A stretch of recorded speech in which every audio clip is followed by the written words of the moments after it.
Good morning, YouTubers. T-Square with T-Square Talks. Hope everybody's having a great morning. It is Tuesday morning. Today, going to talk a little bit more about gold and silver. I know that's a hot topic. Now it's starting to pick up. Why? Because people wondering now, what's going on? For us that have been watching the channel for a while, it's nothing new. We knew that silver is eventually going to have its day. Question is when, and the question is how big of a day. What we saw yesterday, I believe, could be the start of something again. We had a great run up. Originally, we had silver down to 22 not too long ago, a couple of months ago. And then all of a sudden, we've seen it have a big run up almost to $30. It pretty much hit $30 on the spot price. And then it had a pullback. What did the pullback go down to? The pullback went all the way down to $26.50. That's a $3.50 drop, or about 10%. Could that be the pullback that a lot of people were talking about? Personally, I don't think it was a big pullback, but I don't know if there will be a big pullback. And we'll talk a little bit about that today, too. So focusing in first, today we had a great run. Well, yesterday we had a great run up. We saw silver go up a whole dollar. It actually got down, like I said, to $26.40 to be exact. We saw it go all the way up to $27.50. And not really signs, I don't believe, that are showing that we're going to see some major pullback. And a lot of that has to do with stuff that banking rules that have changed. Some of y'all may or may not know that gold is now a tier 1 asset. This is not a new thing, but it is a fairly new thing in the last year or two, that they did end up changing their rules of what money is. And a tier 1 asset means it has top value. It's as good as cash. In the past, we saw golds during crises have a big pullback, especially banking issues. When banks are in trouble and they've got to have liquidity, or they've got to have assets that cover certain amounts of values, gold was not seen as that. Cash was king, in their opinion. But in recent years, now that they changed that rule, gold is as good as cash. If not, really, it's better. Some of y'all realize that. The banks don't fully realize it's better because they don't want to say that there's anything better than fiat currency. But they basically said it's as good as cash in terms of we're going to give you, priority if you're holding gold. And so here's the thing. Banks no longer need to sell the gold to get cash. They can either turn it over to the Fed, or they can just count it as essentially money on their books and borrow against it. And that's really the key, being able to borrow against it. And that's part of the reason why so many banks are in trouble right now, because of the over borrowing. But, if you're borrowing and you have an asset that has the value of it, then that's as good, in my opinion. There's nothing wrong with borrowing money. I've kind of got in a really good position in life from borrowing money back when they had crazy loans and they didn't really check anything and they just kind of approved everything. It didn't matter. Great movie that they made on that. I'm trying to remember the name of the movie. Had to pause it for a quick minute. The Big Short, that was the name of the movie. For those of you that don't remember, they did like an investigation. They went around what was going on with the housing crisis. People were borrowing money like crazy. Strippers, 5 homes, nobody cared how they'd make their payment. All they cared about is that they could loan people the money and take these crappy loans, essentially, that for people that really they knew wouldn't be able to pay it, and just bundle it up and sell it off to someone's 401k. And if you ain't the person holding the bag at the end, it really didn't matter to the banks who was holding the bag, as long as it wasn't them. And eventually that did come around. You guys know what happened during the 2008 housing crisis. And really it just got ugly. Banks had to be bailed out.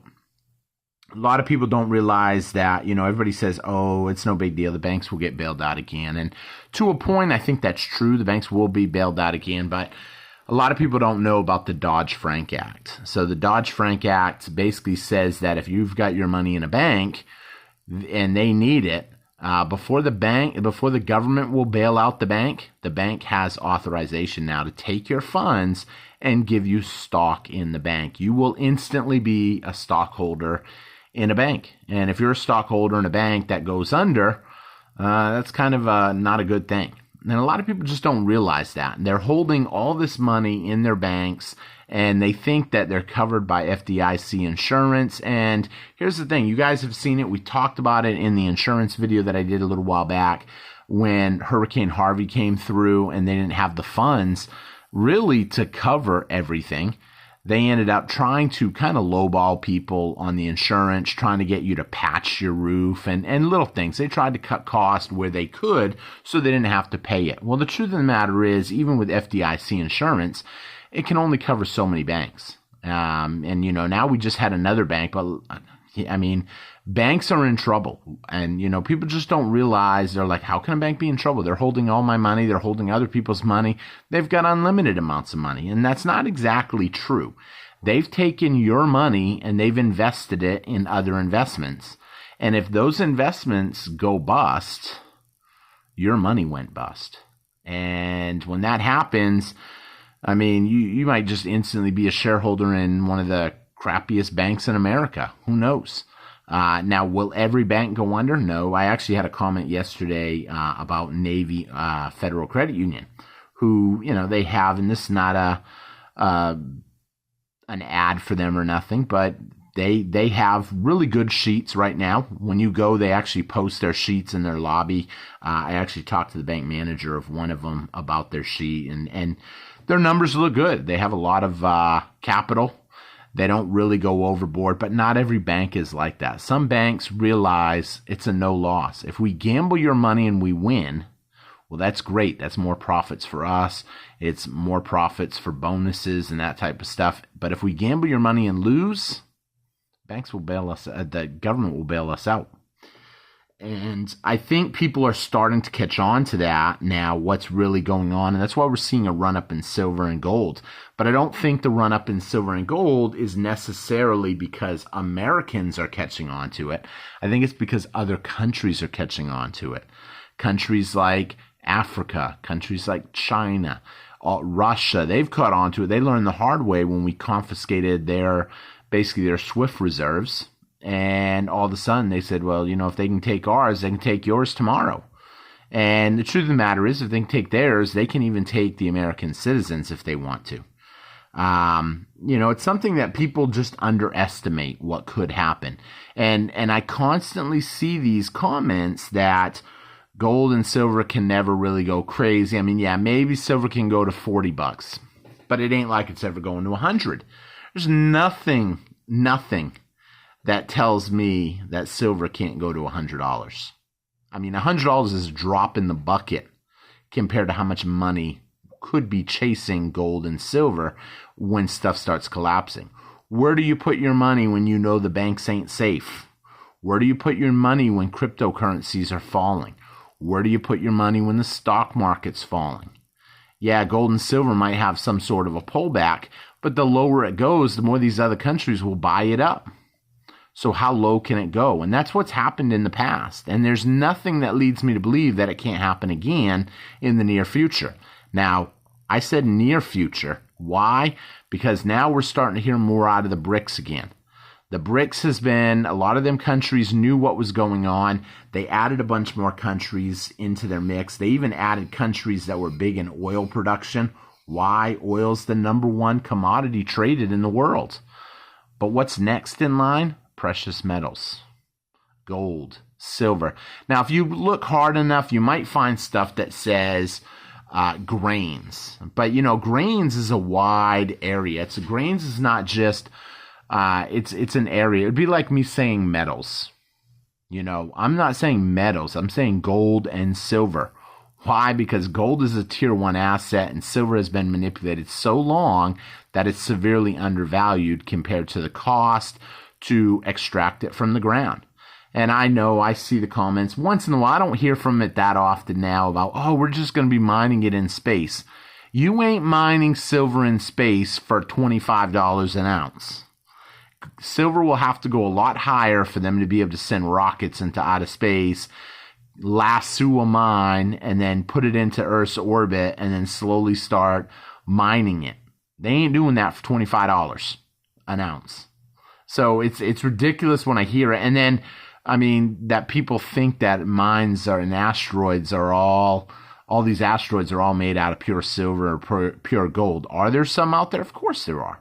Is it every one? No. How many of y'all have either found a meteor or bought a meteor? Anybody that's ever done gem collecting or rock collecting, maybe you've gone and they'll cut them, they'll polish them, and they look really cool, but they're not made out of pure gold and silver.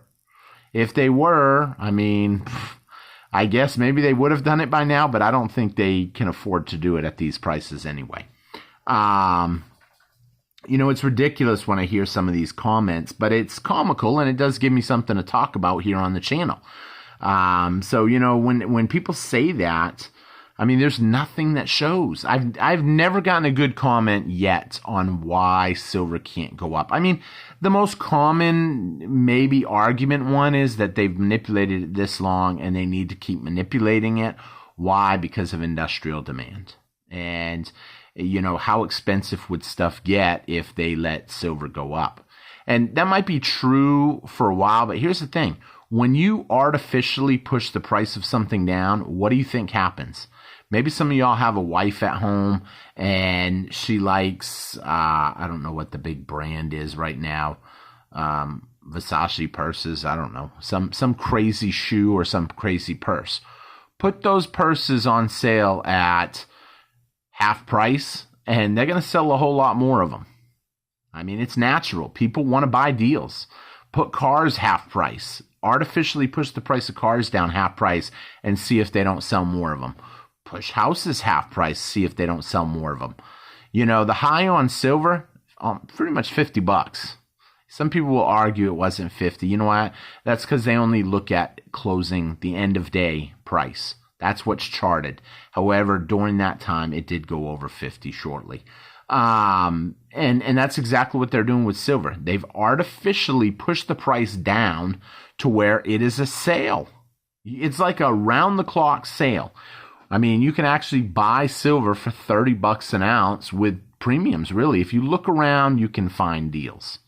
In fact, you might even find some cheaper because there are people out there that are having trouble right now. And they're having to liquidate some of their ounces that maybe they bought. And they look at it like, hey, I made money. What am I going to complain about? And, you know, that's great that they made money, but there's nothing saying that they can't make more money, that the price can't keep going up. Now, if you're in an emergency, hey, you got to do what you got to do. I've said that from the get-go, but definitely something to think about, and I hope you guys enjoyed the video. I expect that we will probably see silver right back at 30. We're going to see gold right back over 2,400. A lot of people are predicting higher prices in both this year, and I think that's going to happen. And if you're prepared for it, then embrace it. And if you're not prepared, I would definitely consider getting prepared. This is not financial advice, nor should be considered such. With any kind of investment comes the risk of full loss of capital. I don't think that will be the case, but I've got to say that because I'm not a licensed financial advisor. So just giving you guys my opinions, and thank you all for watching. I hope you enjoyed the video. Please be sure to hit that subscribe button, thumbs up, and I will see you guys tomorrow. Take care, everybody. Bye-bye.